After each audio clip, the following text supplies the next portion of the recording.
नमस्कार शेतकरी मित्रांनो, तर आपण आज बघत आहात की आपल्याला आज आंबा कलम करायची आहे. तर आम्ही चाललेलो आहे बघा आंब्याची काडी काढायला. तर तुम्ही हे बघू शकता, आता ह्या झाडाला आंब्याची काडी आम्हाला दिसली, आता आम्ही ती काढणार. तर हे बघा, हा इकडं पवन बघतोय, आता इकडं समोर चिंचाचे झाडं आहे मोठे मोठेले, आणि आता आम्ही काडी काढणार. बाबू आता तर ढोरं पण आले, आता इकडं पूर्ण भीतीचं वातावरण झालेलं आहे आणि आम्ही काडी काढणार आहे.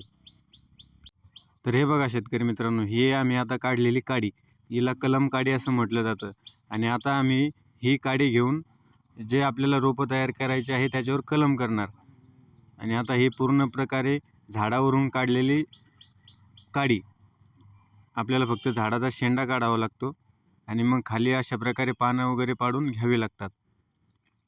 तर आता चला तुम्हाला दाखवतो.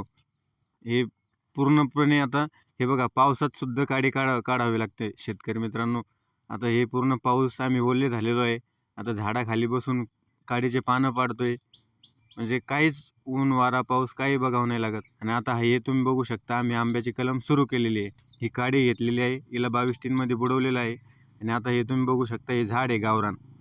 तर आता हे झाडाची मधून पूर्ण प्रकारे छेद घेतला आणि आता ही कलम काडी, हिला सायन असं म्हणलं जातं. तर आता ही पूर्णपणे चॉप मारून घेतला आणि चला आता आपण तिला कलम तयार करू. आता ही कलमपट्टी म्हटलं जातं. तर ह्या कलमपट्टीना पूर्णपणे फिट्ट बसवावी लागते, त्याच्यात हवा पाणी जाऊ नये असं. आणि आता हे बघा, कलम काडी तयार झाली. आणि आता आपल्याला हे बघा, हे अशा प्रकारे कलम तयार झालेली आहे. तर तुम्ही पूर्णपणे बघू शकता, ही कलम जी आहे ही आता आम्ही बॅगेत भरणार.